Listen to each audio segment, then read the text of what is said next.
안녕하세요. 예. 너무 가까이 있네.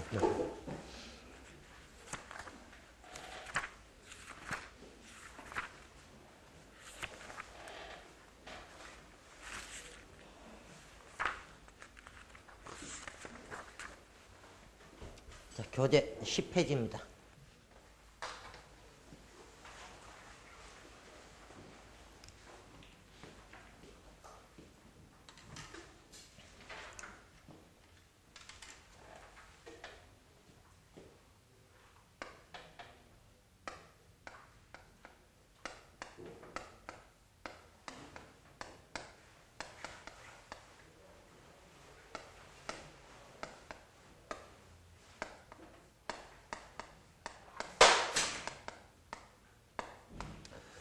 자, 교재에 따라서 유기기전력 또는 유도기전력 이렇게 표현합니다. 두 가지 의미가 똑같습니다. 유기기전력, 유도기전력. 자, 그럼 이 유기기전력을 E라고 표현하면은 E는 도체 한 개에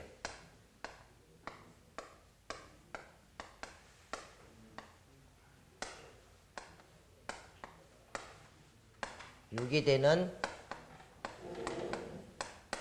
기전력에다가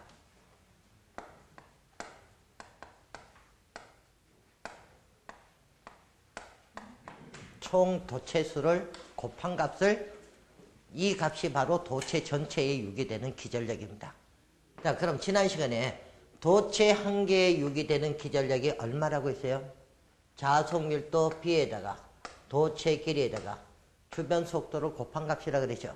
그리고 총 도체수는 병렬 회로수로 나눈 값입니다. 자, 그럼 다시 한 번 더 보겠습니다. 지난번에 자속밀도 B의 값은 얼마라고 했어요?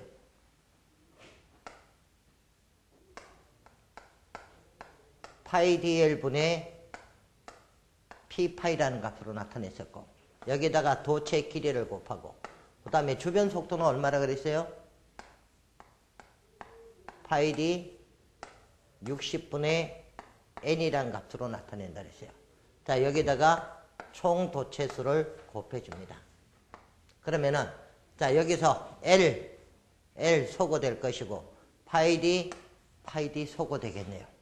그래서 남는 값이 바로 얼마가 남더라? 60a분의 p z 파이의 n. 바로 이 값만 남습니다. 자, 그리고 여기서 이 60a분의 pz를 자, 비례상수 k라고 보면은 자, 이 값은 k 파이 n 이렇게도 쓸 수가 있겠네요.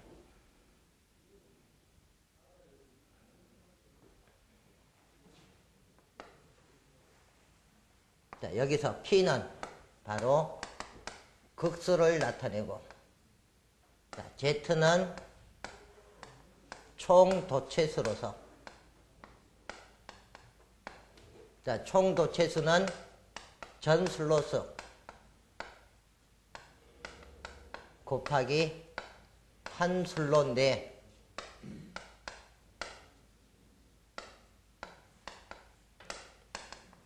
코일 변수 또는 도체수를 곱한 값이다라고 했었습니다. 자, 그럼 우리가 지난 시간에 자, 전기자 건선법에는 자, 몇 층권을 쓴다라고 했느냐면은 2층권을 쓴다라고 했어요. 자, 이것이 슬롯이라고 했습니다. 그 다음에 자, 여기다 코일변을 두 개를 상하로 이렇게 겹쳐서 넣는 방법을 바로 2층권이다라고 얘기했고, 자, 이 각각을 코일 변수다라고 했어요. 코일 변이라고 했습니다.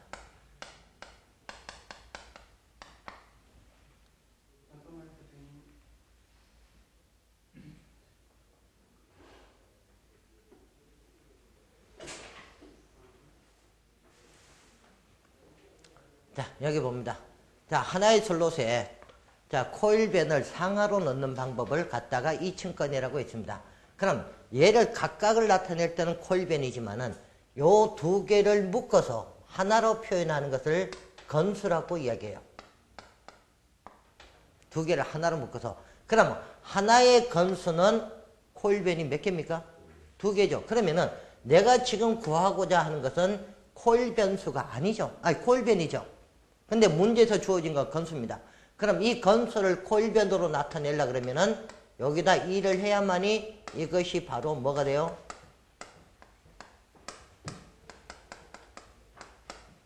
코일 변수가 되겠죠. 맞나요? 그래서 문제에서 자, 코일 변이라고 주어지지 않고 건수라는 말이 주어집니다. 그럼 건수라는 말이 주어지면 항상 여기다 얼마를 곱해라? 2를 곱해야만이 코일 변수가 된다는 걸 꼭 기억을 하시고, 그 다음에 자, 여기서 A는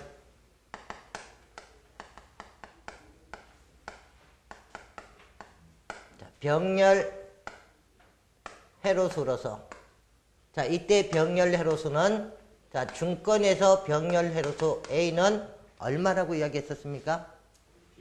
극수 P와 같다라고 이야기했고, 자, 파건에서 병렬 회로수 A는 극수와 무관하게 항상 2로 나타낸다라고 했어요. 그 다음에 파이, 자, 단위가 웨버라고 이야기했었습니다. 이것은 자속을 나타내고, 그 다음에 N은 분당 회전수입니다.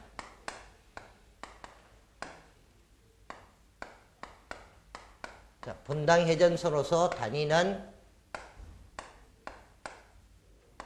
RPM으로 나타낸다라고 했습니다. 자, 지난 시간에 초당 회전수는 RPS고 분당 회전수는 RPM으로 나타낸다라고 했었어요. 자, 그리고 이 K-파이-N은 나중에 자, 비례식으로 많이 활용을 합니다.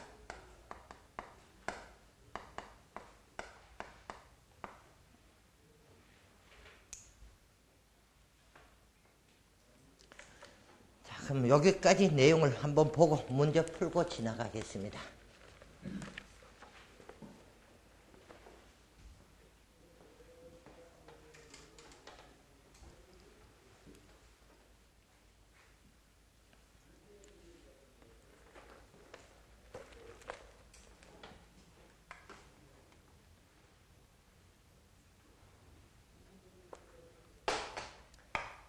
문제 1번입니다. 자, 매극의 유효 자석이 파이가 얼마라고 했냐면은 0.035. 그 다음에 전기자 총 도체수가 152고, 사극, 중건, 극수가 사극이고, 자, 중건이다라고 했습니다. 그럼 중건에서는 병렬 회로수 A는 극수 P와 같다라고 했어요. 또 매분당 회전수가 얼마라고 했느냐면은 1200이라고 했네요. 자, 속도로 회전할 때에 기전력 E의 값은 얼마인가 물어봤어요. 그럼 여기 기전력은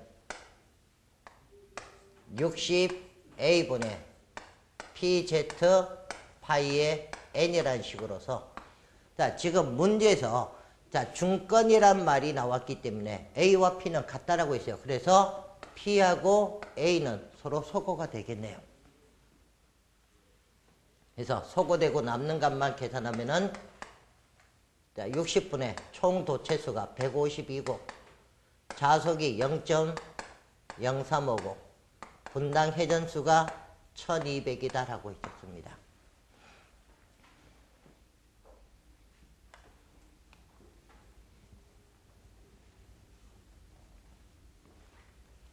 그 다음에 2번에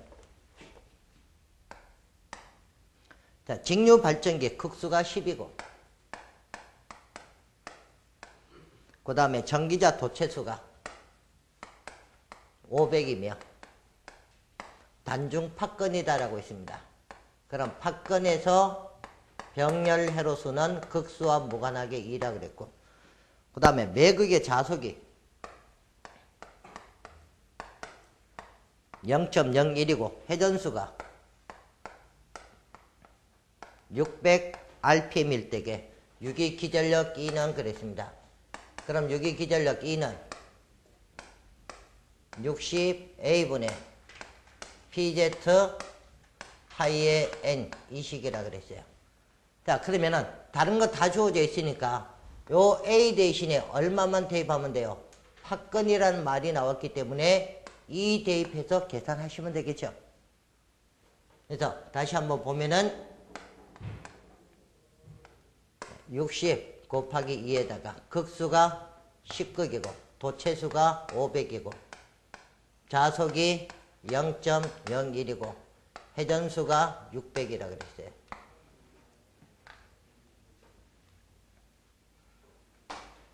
그 다음 3번에 자, 사극에 직류 발전기가 있다. 극수가 4극. 축 방향의 길이가 0.6m. 그 다음에 전기자 지름 T가 0.4m. 그 다음 전기자 콜수가 콜수라고 하는 것은 바로 슬로수가 됩니다.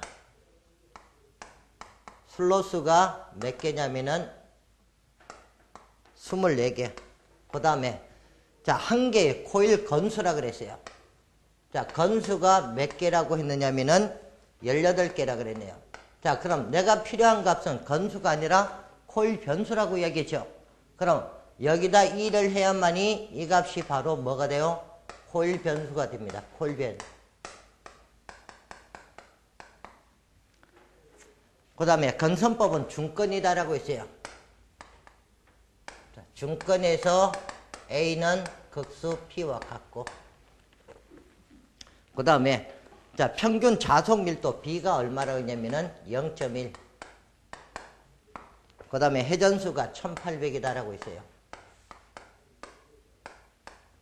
이때 유기 기전력을 구하라고 했네요. 자, 그럼 여기 잠깐만 봅니다. 자, 이 내용은 마지막에 있는 자, 이 식 가지고 계산을 못 합니다. 그럼 자, 조금 전에 도체 전체에 유기되는 기전력은 도체 한 개에 유기되는 기전력에다가 총 도체수로 곱한다라고 했어요. 맞나요? 그럼 자, 이 값은 다시 한 번 더 보면은 자속 밀도 B에다 도체 길이에다 주변 속도에다가 A분의 Z를 곱한 값이 도체 전체에 유기되는 기전력입니다. 자, 이제 여기서 봐요. 찾아보면 자속 밀도 B의 값 나와 있고 도체 길이 나와 있는데 문제에서 주변 속도 나와 있어요? 안 나와 있어요? 안 나와 있습니다. 그러면은 얘를 다시 한 번 더 곤치면은 자속 밀도에다가 도체 길이에다 주변 속도는 파이 D 60분의 N이라고 얘기했습니다. 자, 얘는 1800은 회전 속도지 주변 속도가 아닙니다. 같이 보시면 안 돼요. 그 다음에 여기다가 A분의 Z를 곱한 값이라는 소리입니다. 자, 그럼 이제 주어진 값 한번 나타내 보겠습니다. 자속 밀도가 얼마라고요? 0.1이라 그랬고 도체 길이가 0.6m라 그랬고 그 다음에 지름이 얼마라냐면 0.4라고 했어요. 0.4 파이 곱하기 60분의 속도가 얼마라고 했냐면은 1800 회전 속도가. 그 다음에 자, A 값 문제에서 뭐라 했어요? 중건이라고 했습니다. 그럼 중건에서 A는 극소 P와 같기 때문에 이거 넣으면 되겠죠? 4분의 그 다음에 자, 총 도체수입니다. 총 도체수는 전체 슬로수 전 슬로수가 몇 개? 24개에다가 한 슬롯 내 코일 변수인데 코일 변이 나지 않고 건수가 나왔기 때문에 18에다가 곱하기 2를 해줘야 되겠네요. 지금 이거 계산하라고 한 겁니다. 자, 지금은 식이 어려운 것 같지만은 지금 지난 시간에 배우고 또 방금 배우고 문제를 접목시켰기 때문에 어려워 보이지만은 집에 가서 연습하시면은 그렇게 어려운 문제는 아니에요. 그리고 지난번에도 이야기했다시피 문제에서 주어진 말들을 뭘로 바꾸라 했어요? 전부 다 기호로 빨리 전환하는 연습을 하셔야만이 공식하고도 가까워진다라고 했어요. 근데 그게 연습이 안 되면은 말 그대로 공식은 공식대로 암기하고 문제는 문제대로 보게 돼요. 그러면은 공식하고 문제하고 절대 매칭이 안 됩니다.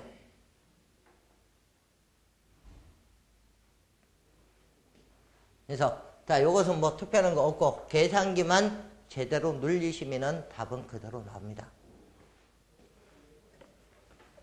자, 그 다음 4번에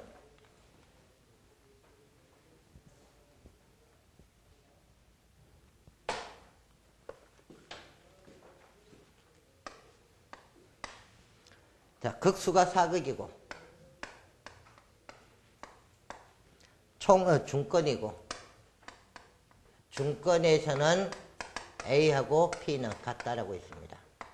그 다음 총 도체수가 500이고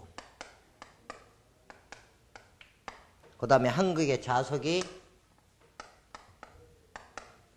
0.01이고 그 다음에 자, 직류 발전기 유기 기전력이 몇 볼트라고 했느냐면은 100볼트다라고 했어요. 이때 필요한 회전수 N은 얼마인가라고 물어봤습니다. 자, 그러면은 일단 기본식을 써봅니다. 유기 기전력 E는 60A분의 PZ 파이의 N이라 그랬어요. 자, 근데 문제에서 중건이라고 했기 때문에 A하고 P는 소거가 되겠네요. 자, 그럼 누구 물어봤어요? N값을 물어봤네요. 그러면은 지난 시간에 이야기했습니다. 내 자신이 포함된 값은 어디로 내려라고 했어요? 분모로 내려라 그러죠. 그리고 내 자신이 포함되지 않는 값은 분자로 올리라 그랬어요.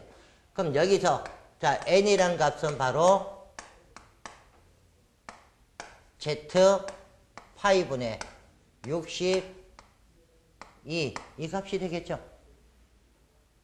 지금 N에 포함된 값이 Z 파이잖아요. 그러니까 어디로 간다고? 분모로 내려가고 N이 포함되지 않는 값 60과 2는 뭡니까? 포함되지 않았잖아요. 자, 그러면은 자, 얘가 안 되면은 자, 우리가 분수 계산은 A분의 B 곱하기 C분의 D 이렇게 계산합니다. 그럼 자, 이 분수 계산할 때는 어떻게 계산해요? 곱하기가 는. 자, 여기서 내가 A의 값을 구하고 싶고 C의 값을 구하고 싶습니다. 그럼 어떻게 하면 돼요? 자, 얘네들은 이렇게 대각선으로 곱합니다. 그러면은 자, 요거 정리하면은 A, D 이꼬로 BC가 되겠네요. 그럼 자, 여기서 A의 값을 구하고 싶어요.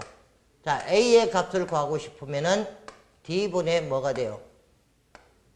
BC가 되겠죠?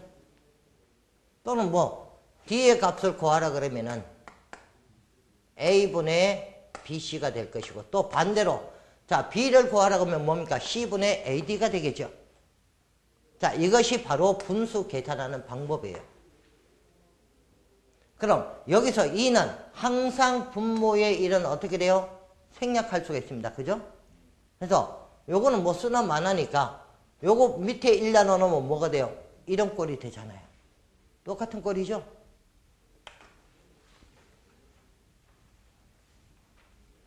자, 그럼 이제 여기다가 그대로 대입만 하면 되니까 자, Z가 총 도체수라 했어요. 도체수가 500에다가 자속이 0.01 그 다음에 60에다가 유기 기전력이 100V라고 있어요.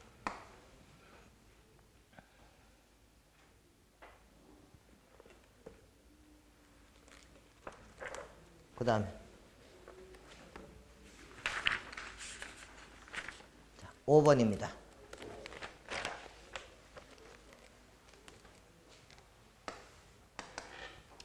자, 5번에 직류 분권 발전기. 자, 분권 발전기는 뒤에 설명 나오니까 그대로 보여요. 국수가 8이고, 그 다음에 전기자 총 도체수가 600이고, 그 다음에 매분 속도가 얼마로 회전한다냐면은 800으로 회전한다고 했습니다. 이때 유기 기전력이 110이라 그랬네요. 그 다음에 중건이다라고 했습니다. 자, 중건에서는 A와 P가 같다라고 했고, 이때 무엇을 구하라고 했느냐면은 자속 파이의 값을 구하라고 했습니다. 자, 그럼 얘도 마찬가지 기본식을 한번 쓰면은 2는 60 A분의 PZ 파이의 N이라는 값이고, 자, 문제에서 중건이라는 말이 주어졌기 때문에 극수하고 병렬 해로수는 소거가 됩니다.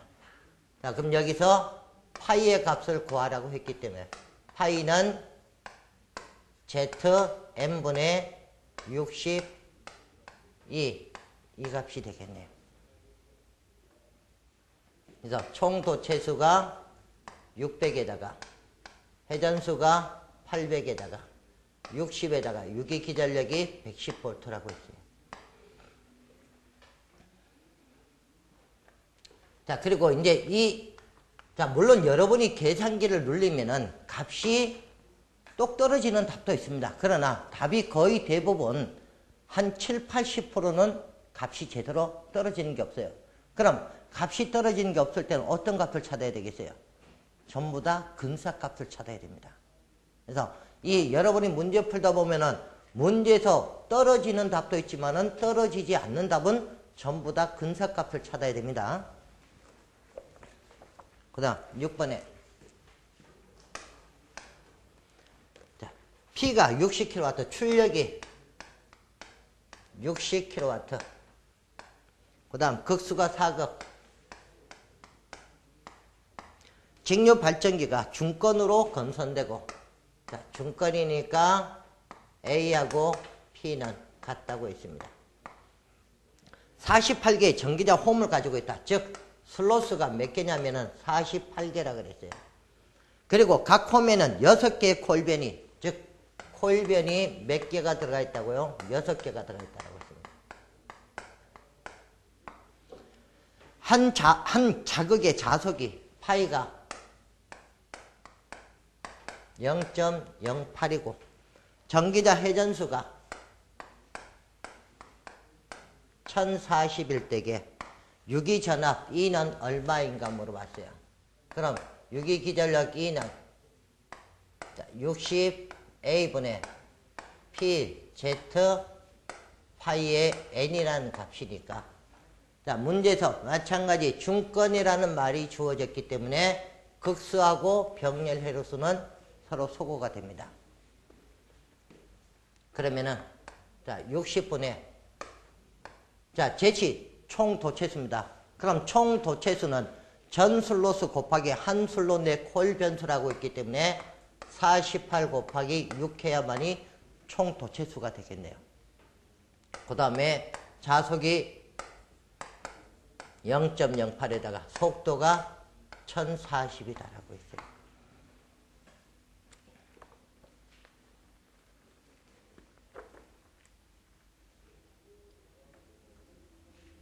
아직까지는 기호에 익숙하지 않기 때문에 자, 충분한 연습을 통해야만이 기호들이 눈에 들어옵니다.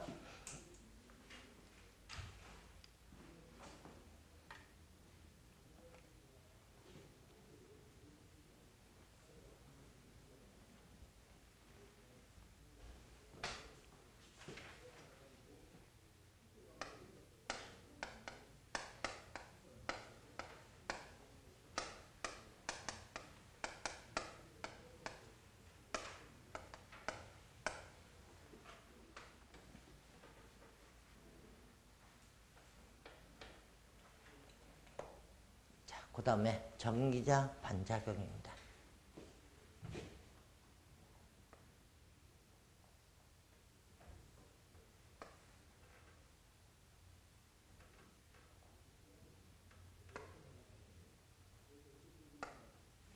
자, 이것이 전기자고, 자, 이것을 편의상 정류자. 자, 그럼 우리가 지난 시간에 브러쉬는 어디에 부착이 된다고요? 정류자에 부착이 된다 그랬어요. 자, 이것이 브러쉬입니다. 그리고 이 브러쉬에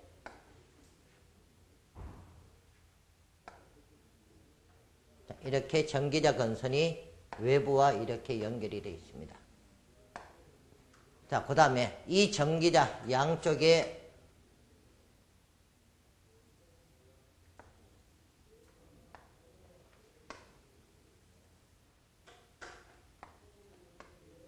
이렇게 계좌가 있다라고 보겠습니다.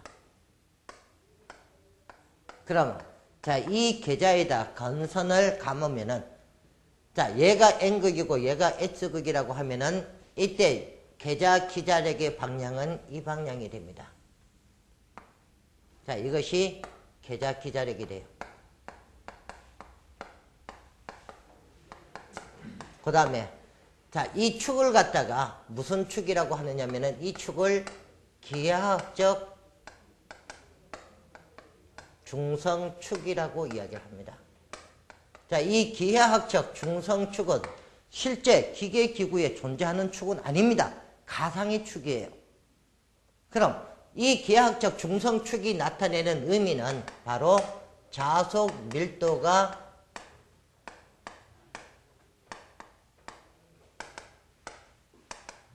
0이 되는 지점을 바로 기하학적 중성축이라고 이야기를 합니다. 자, 지금 여기에 부하가 연결되어 있습니까? 안 되어 있습니까? 부하가 연결 안 되어 있죠. 그러면 자, 이때 요 계좌 기자력의 방향은 평등하게 전부 다 이 방향으로 이렇게 진행을 할 겁니다. 그러면 자, 여기에 지금 자, 여기에 전압이 유기기전력이 발생합니다. 자, 유기기전력이 발생해서 이 발전기를 통해서 나가는 전류 방향이 이 방향이 돼요. 자, 이것이 바로 전기자 기자력입니다. 자, 얘가 회전을 하면서 전기자 기자력의 방향이 이 방향으로 나가요. 그럼 이 전기자 기자력은 지금 즉 한마디로 말하면 전류입니다. 이 전류가 흘러요, 안 흘러요? 지금은요. 전류가 흐릅니까, 안 흐릅니까? 흐르지를 않죠. 왜? 여기에 부하가 접속이 안 돼 있잖아요. 부하가 접속이 되면 부하를 통해서 하나의 폐회로를 형성하지만은 부하가 접속이 안 되면은 언제든지 여기에 뭡니까? 부하가 연결되면은 전류가 흐를 수 있도록 스탠바이 돼 있어요. 그럼 이제 여기다가 자, 이렇게 부하를 접속하면은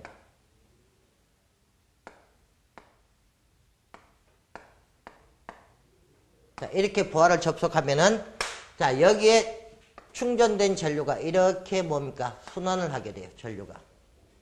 그럼 이 전류가 순환이 되면은 여기에서 만들어진 계좌 기자력이 어떻게 영향을 받겠죠? 그러면 이 부하가 연결되기 전까지는 이러한 방향이지만 전기자 전류가 흐름으로 인해서 이 계좌 기자력의 변화가 이렇게 생깁니다. 어떤 식으로? 이런 식으로 자속의 변화가 생겨요. 그럼 이 자속의 변화가 생긴다는 소리는 요 자속 밀도가 뭐가 돼요? 0이 되는 지점이 어떻게 된다? 움직인다는 소리가 돼요. 그러면 당연히 요 기하학적 중성축이 뭐가 돼요?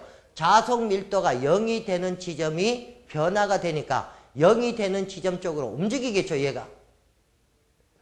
자, 어렵게 생각하지 마세요.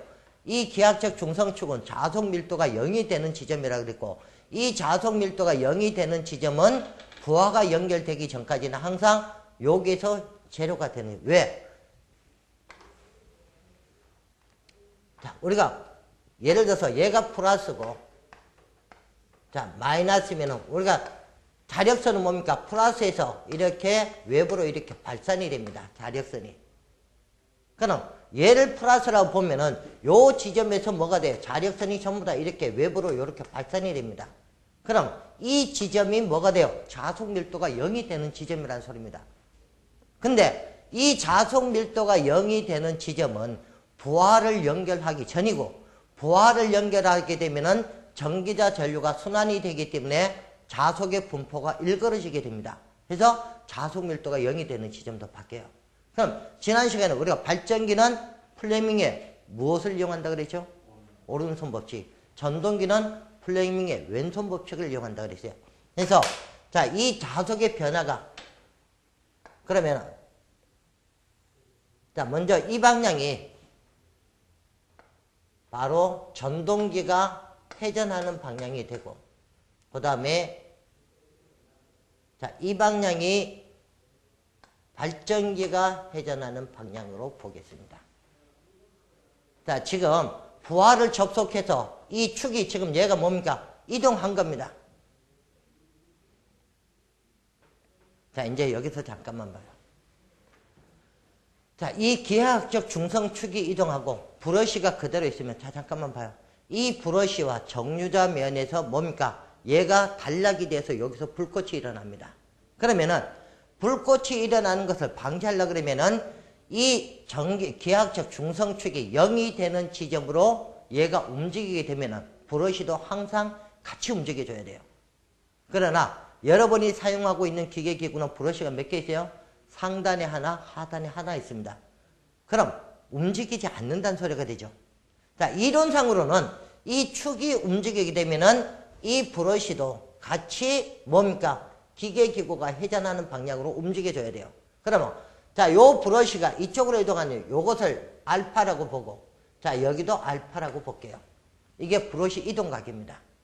그 다음에 요 기하학적 중성축이 새로운 0이 되는 지점에서 여기서 이루는 각도, 자, 요것을 바로 뭐라고 보느냐 하면 베타라고 보겠습니다.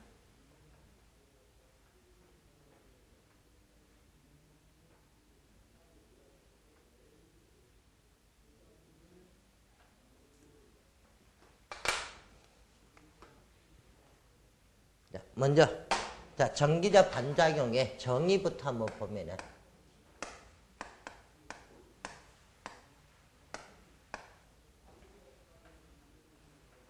자, 이러한 분포가 생기는 것은 뭡니까? 부하를 접속했을 때 발생한다 그러죠. 자, 부하 접속 시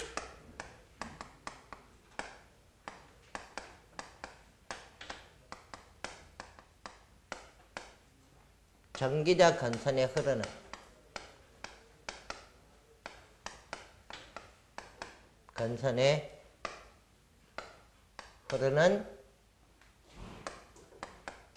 전류로 인하여, 자, 이 계좌에서 자석이 만들어지니까 여기가 주자석이 됩니다. 주자석 또는 계좌극, 주자석에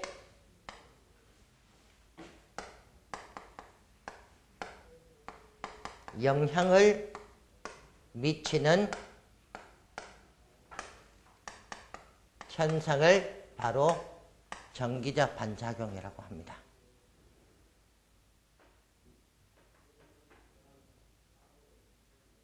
자, 그러면 이 주자석 또는 계좌극이 무엇 때문에 영향을 받아요? 바로 이 전기자 건선에 흐르는 전류로 인해서 영향을 받는다는 겁니다.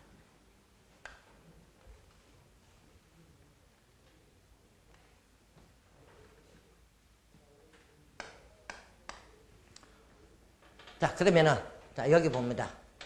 자, 부하가 없으면은, 자, 이 지점이 자석 밀도가 0이 된다 그랬어요.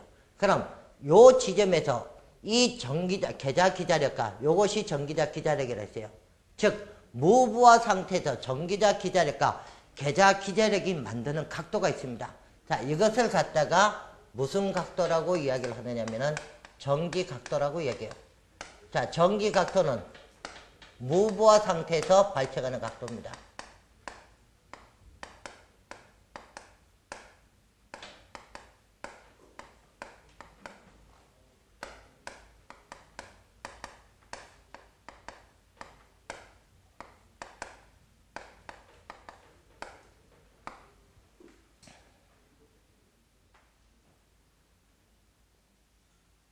자, 여기서 이제 이 전기 각도에서는 두 가지를 물어봅니다.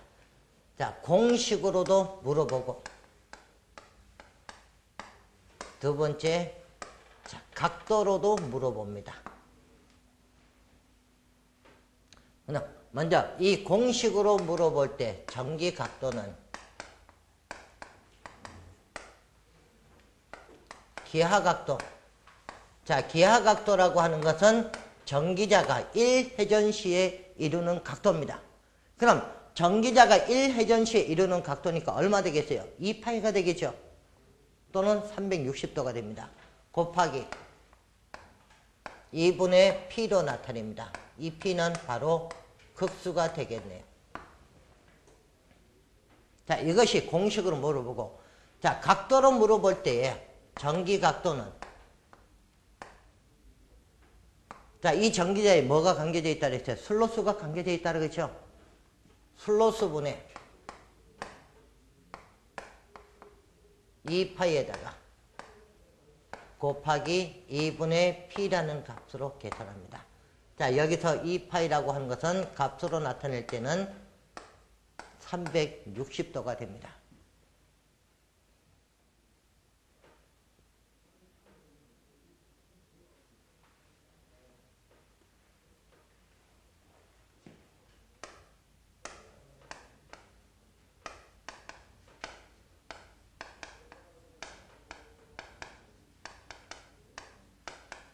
그 다음에 교차 기자력과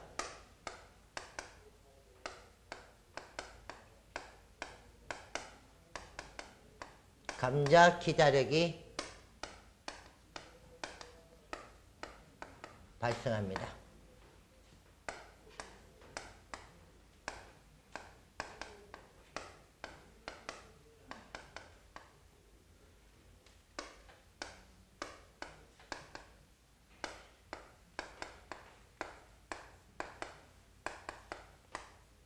자, 먼저, 자, 이 교차 기자력이라고 하는 것은, 자, 여기가 전기자 기자력입니다.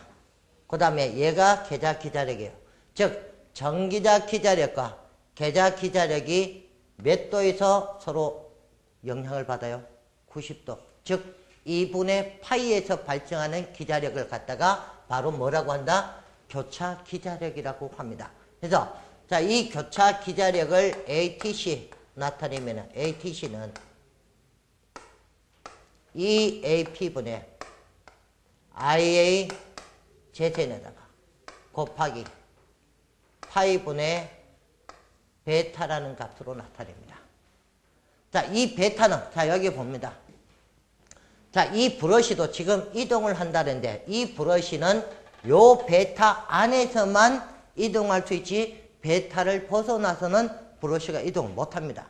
그래서, 자, 여기서 이 베타라고 하는 값은 바로 파이 마이너스 이 알파의 값으로서, 이때 알파는 바로 브러쉬 이동각을 말합니다. 그 다음에, 자, 이 감자 기자력은, 자, 여기에 부하를 접속하게 되면은, 자, 잠깐만 봐. 부하를 접속하게 되면은 이 축이 움직인다 그랬죠. 즉, 이 중성축이 이동해서 기자력이 감소되는 현상을 갖다가 감자 기자력이라고 합니다. 그래서, 자, 감자 기자력을 ATD로 나타내면은, ATD는 EAP분의 IA Z에다가 곱하기 파이분의 2알파라는 값으로 나타냅니다. 자, 이제 이 값에서, 자, 간혹 가다가, 자, 얘는 공식 계산 다 주어집니다. 자, 일단 기본 공식을 물어봐요. 그 다음에 계산 문제는 주로 이 감자 기자력이 간혹 가다가 계산 문제로 주어집니다. 자, 이제 요 공식을 살짝 변형을 시켜볼게요. 자, 이때 요 파이라는 값은 얼마가 될까요? 이 파이는 얼마가 되겠어요? 얘네들이 뭡니까? 각도의 개념이죠? 얘가 뭡니까? 파이에서 이 알파, 각도를 뺀 값이잖아요. 얘도 마찬가지 뭡니까? 각도잖아요. 그럼 얘는 뭡니까? 파이는 상수가 아니라 각도의 개념으로서 180이 되는 거예요. 그 다음에 EAP분의 IAZ, 그 다음에 EAP분의 IAZ, 이 값을 비례상수 K로 보고 공식을 찾으라고 한 겁니다. 그래서 교차 기자력, 얘를 K로 두면은 K 곱하기 파이분의 베타가 될 것이고, 얘는 K 곱하기 파이분의 2알파가 되겠죠. 자, 그 다음에 이 감자 기자력에서 여기 봅니다. 여기도 상수 2가 들어가고 여기도 상수 2가 들어가죠. 그럼 서로 약분시킬 수 있나요? 있습니까? 없습니까? 이렇게 서로 소고시킨 상태에서도 공식을 물어봐요. 자, 다시 한번 이야기합니다. 자, 교차 기자력과 감자 기자력은 기본 공식을 물어보기도 하고 기본 공식을 이와 같이 변형시켜도 물어봅니다. 이 AP분의 IAZ를 비대상수 K로 보고 또는 파이를 파이로 그대로 두지 않고 얼마로 180을 놓고 뭡니까? 찾으라 그랬고 또 감자 기다리에서 상수 2를 서로 소고시킨 상태에서도 공식을 찾으라고 합니다.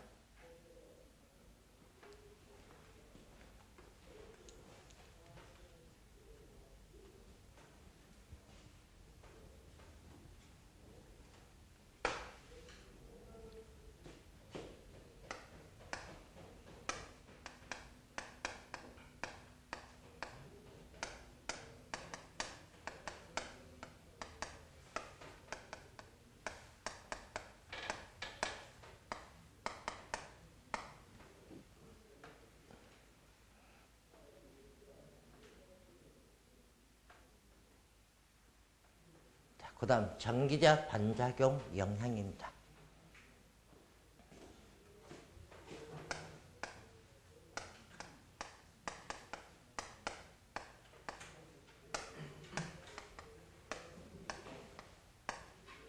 먼저 편자작용이 발생합니다. 자, 이 편자작용이라고 하는 것은 중성축이 이동하여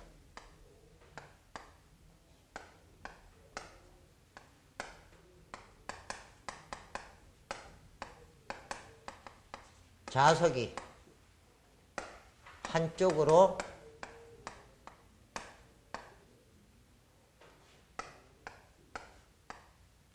기울어지는 현상을 바로 편자작용이라고 합니다.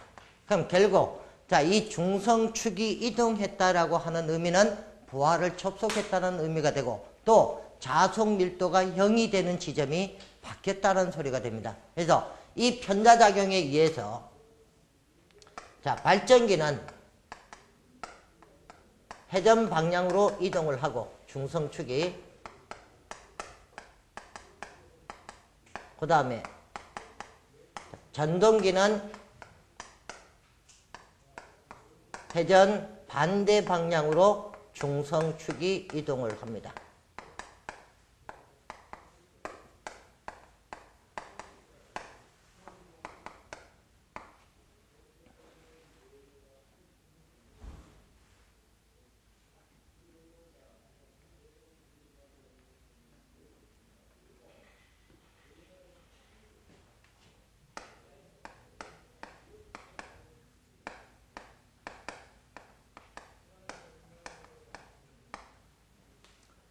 그 다음에 감자작용이 발생합니다. 감자작용이라고 하는 것은 여기 지금 발전기가 있습니다. 이 발전기가 지금 전격 속도로 회전하면서 여기서 전압이 만들어집니다. 여기서 만들어진 전압은 계속적으로 뭡니까? 증가가 되는 게 아닙니다. 우리가 여러분이 발전기를 보면은 이 발전기의 전격 전압이 얼마고 전격 속도가 얼마다라고 표시가 되어 있죠. 그죠? 기계 기구에 보면은 전격 전압이 얼마고 전격 속도가 얼마라고 나타내 있어요. 그러면 이 발전기가 회전하면서 최대로 만들어질 수 있는 전압이 예를 들어서 얼마다? 220이다. 그럼 얘는 뭡니까? 220 이상 증가돼야 안 돼요? 아니 됩니다. 어떤 의미냐 하면은 얘를 이렇게 그래프상에서 보면은 이 발전기가 0에서부터 0이라고 하는 것은 스타트하기 전입니다. 그럼 얘가 스타트하면 처음에는 뭐가 돼요? 천천히 스타트가 되겠죠. 그럼 처음에 천천히 스타트해서 이렇게 지금 전압이 만들어집니다. 그러다가 얘가 쭉 해서 전격 속도가 돼서 예를 들어서 전격 속도가 1800일 때에 만들어진 전압이 220이다. 그러면 요 지점이 예를 들어서 1800이 되는 지점이다라고 봅니다. 그럼 이 지점까지 계속 상승해요. 상승하다가 이 지점에 도달하게 되면은 이렇게 평형 상태가 만들어집니다. 이게 바로 뭐냐면은 기계 기구가 가지고 있는 자기 포화 현상 때문에 이런 현상이 일어나요. 그래서 바로 이 지점이 뒤에서 나옵니다. 이 지점이 발전기가 이룰 수 있는 최대 전압이 됩니다. 바로 이 최대 전압이 정상 전압이자 전격 전압이에요. 그리고 여기서 더 이상 속도가 증가되지 않고, 즉 1800 되면 얘도 속도가 더 이상 증가되지 않고, 이때 만들어진 전압도 얼마까지만? 220까지만 만들어지고 더 이상 전압이 증가되지 않는답니다. 바로 요것이 바로 뭐냐면은 무엇 때문에? 자기 포화 현상으로 인해서 일어나는 현상입니다.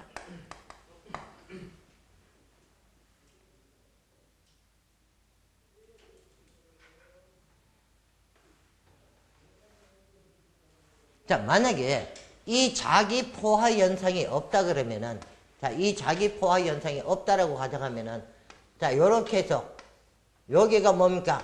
자, 이쪽도 자속이 분포될 것이고, 이쪽도 자속이 분포가 됩니다. 그러면은, 자, 얘가 이렇게 축이 움직입니다.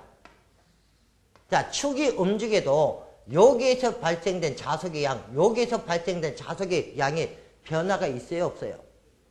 자기 포화 현상이 없다 그러면은, 변화가 없습니다. 그러나 이 자기 포화 현상에 의해서 뭡니까? 어느 한쪽은 자속이 감소되고 어느 한쪽은 자속이 증가되는 현상이 발생해요. 바로 이러한 현상을 갖다가 무슨 작용이라고 하느냐? 감자작용이라고 합니다. 즉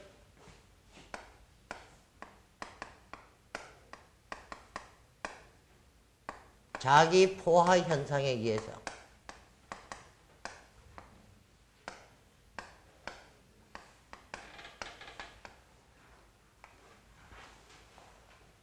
극당 자속이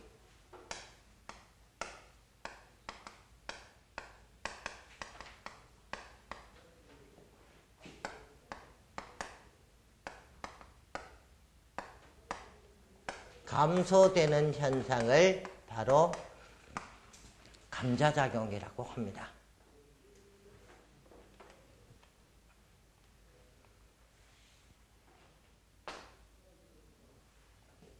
자, 그러면은, 자, 이 감자작용으로 인해서,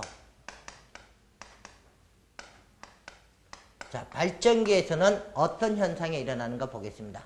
그럼 좀 전에, 자, 발전기의 유기기전력은, 유기기전력 E는 K-파이 N이라고 했어요. 자, 여기서 뭐라 했습니까? 자속이 감소된다라고 했어요. 그럼, 자, 얘가 감소된다는 소리가 되겠네요. 그럼, 자, 자속이 감소되면 유기기전력은 어떻게 돼요? 둘은 무슨 관계요? 비례관계입니다. 그럼 비례관계는 값이 작아지면 상대방의 값도 작아집니다. 그래서 유기기전력이 어떻게 돼요? 감소됩니다. 그 다음에 자, 전동기는 뒷부분에 나오지만 전동기에 관련된 걸 한번 보겠습니다. 자, 전동기에서는 자, 유기기전력을 다른 말로는 역기전력이라고 표현합니다. 자, 유기기전력, 역기전력 같은 말이에요. 공식은 똑같습니다. 자, 역기전력 E는 K-파이 N이란 값으로 나타내니까 자속이 감소되니까 역기전력도 감소되네요. 그 다음에 토크, 회전력입니다.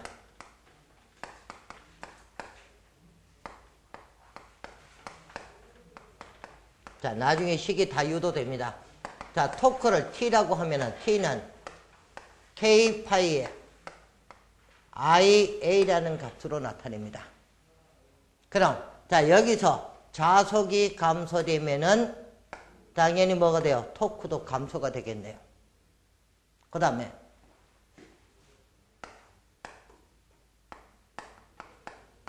회전 속도식이 있습니다. 자, 회전 속도 N이라고 하면은 N은 K 곱하기 파이분의 2라는 값으로 나타내요. 그럼 여기서 자속이 감소되면은 속도는 무슨 관계입니까? 반비례 관계죠. 그럼 속도는 증가되겠네요.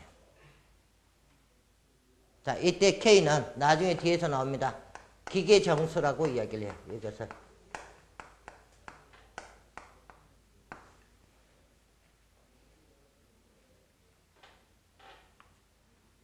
자, 그래서 이 감자작용으로 인해서 발전기나 전동기는 유기기전력이 감소되고 또 전동기에서는 토크도 감소되고 회전 속도는 반대로 증가가 됩니다.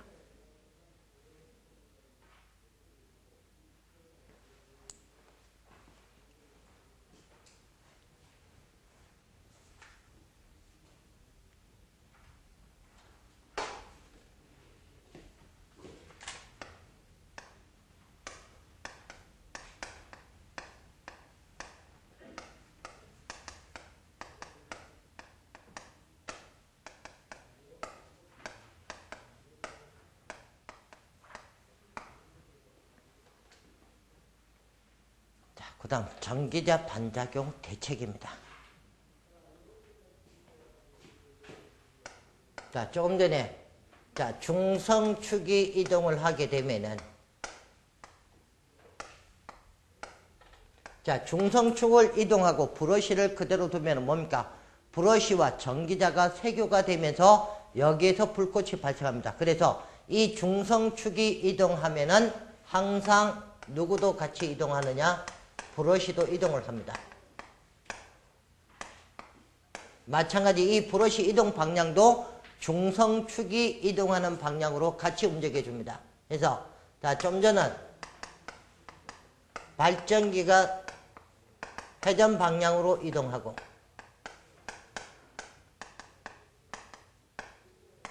전동기는 회전 반대 방향으로 이동을 시킵니다.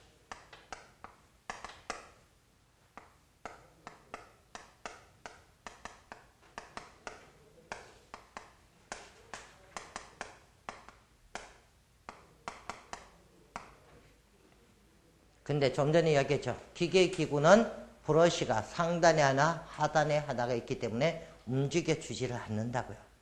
자, 얘는 어떤 경우에 보극이 없는 경우에만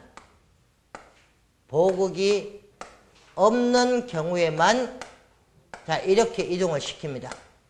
그럼 보극이 있으면은 이동시키지 않는다는 소리가 돼요. 그래서 자, 우리가 사용하고 있는 기계기구는 보극도 있고 보상건선도 있기 때문에 브러쉬를 이동시키지 않습니다. 자, 그 다음에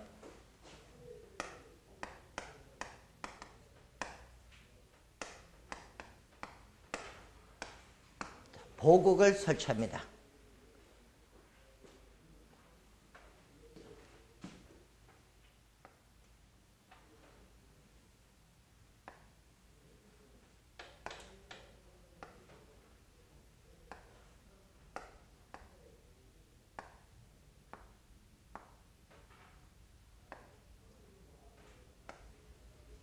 이제 여기 봅니다.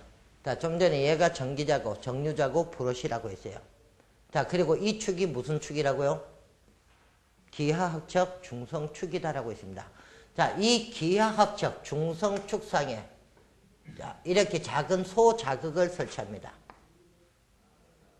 자, 이것을 갖다가 바로 무엇이라고 하느냐면은 보극이다라고 얘기해요. 자, 보극은 기하합적 중성축상에 설치한 작은 소자극을 갖다가 바로 보극이다라고 얘기해요.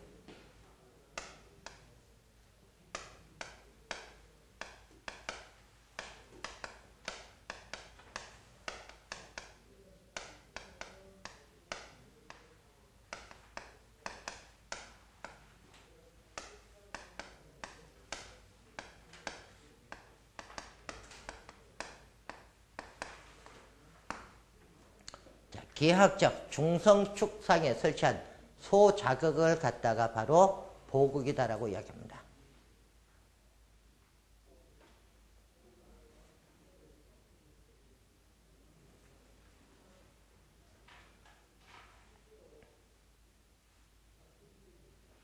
자, 그럼 좀 전에 자, 이 방향이 발전기 방향이고 이 방향이 전동기 방향이라고 그러죠. 자, 그럼 예를 들어서, 자, 이쪽을 N극이라고 보고, 자, 여기를 X극이라고 볼게요. 자, 극으로 따지면. 그럼, 자, N극은 표시를 어떻게 하느냐 하면은, N극의 표시는 이렇게 나타냅니다. 자, 이것이 N극의 표시고, S극은, 자, 원에다 이렇게 점을 찍어서 표현합니다. 자, 이것이 바로 S극이 돼요. 자, 그리고 이 발전기가 회전하면서 만들어진 기자력의 방향은, 자, 이 방향이다라고 했어요. 좀 전에 이것이 전기자 기자력이라고 했습니다. 자, 이제 잠깐만 봅니다. 자, 이 보극에도 건선을 감는데, 이 보극의 건선을 감을 때 어떻게 하느냐면은, 이 전기자가 회전하는 방향보다 하나 빠르게 극성을 표시합니다. 그러면 발전기가 이 방향이니까 얘 방향 이렇게 돌면 얘보다 뭡니까? 하나 극성 빠르게 해야 되겠죠. 그럼 빠르게 표시하면 여기가 바로 뭐가 돼요? N극이 돼요. 그 다음에 전동기는 이 방향이니까 이 방향보다 하나 빠르게 극성을 표시하니까 여기가 뭐가 돼요? S극이 되겠네요. 자, 얘도 마찬가지. 여기가 N극이고 여기도 S극이 돼요. 자, 이것이 좀 전에 전기자 기자력이라고 했습니다.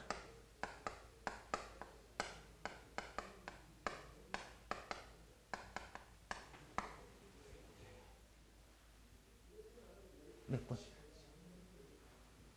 요거까지 설명해도 돼요. 응.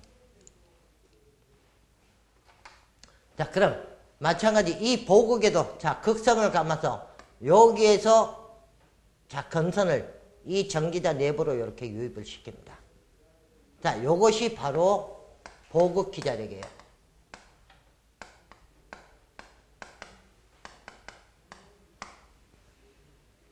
그 다음에 자, 여기서 뭡니까? 발생되는 전압이 있죠. 자, 이 전기자에서 발생된 전압이 바로 코일에 유도된 전압으로서 자, 이 전압을 리액턴스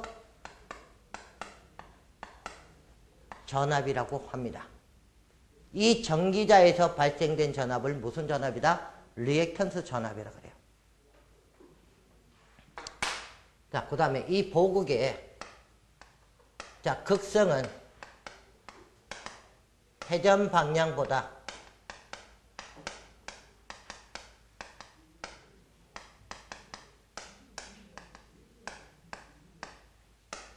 하나 빠르게 표시합니다.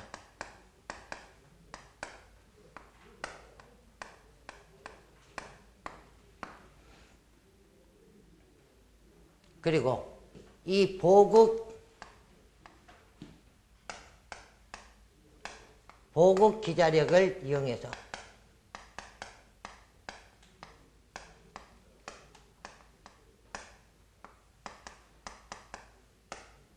전기자 기자력을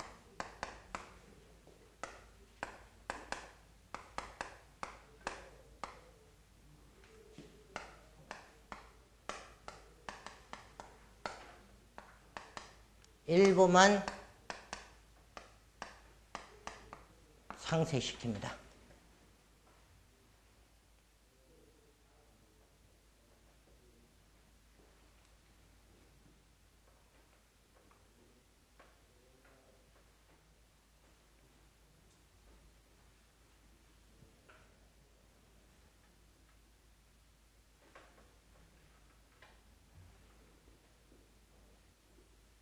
자, 이제 여기 봅니다. 자, 얘를 자, 상쇄시키는데 뭐라고요? 일부만 상쇄시킨다 그랬어요. 그리고 자, 무엇을 통해서 여기도 전압이 만들어지고 여기도 전압이 만들어지겠죠. 그럼 뭐가 돼요? 얘는 전압 대 전압을 가지고 전기자 기자력을 상쇄시키고 있습니다. 맞습니까? 자, 여기서도 전압이 만들어지죠. 여기서도 전압이 만들어집니다. 그럼 여기서 만드는 전압을 요 전압을 통해서 하니까 여기서 만드는 전압과 이 보극에서 만드는 전압이 서로 반대가 되잖아요. 반대가 되면서 여기서 이 전기자 기자력에서 발생된 전압을 어떻게 한다고요? 일부만 상쇄시켜줘요. 그래서 이 보극은 바로 어떤 정류를 하긴 하는데 무엇을 가지고 정류를 하느냐? 바로 전압을 가지고 정류하기 때문에 보극은 바로 무슨 정류한다? 전압 정류 역할을 한다. 이렇게 표현한 겁니다. 그 다음에 이때 이 보극의 크기는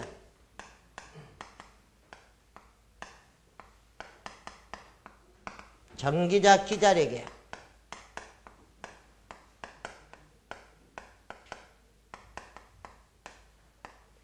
1.3배에서 1.4배 정도로 해줍니다. 자, 요것도 기억합니다.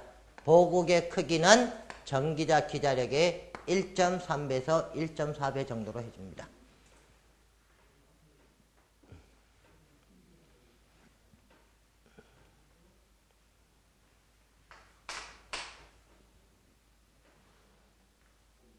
잠깐만 쉬었다 가겠습니다.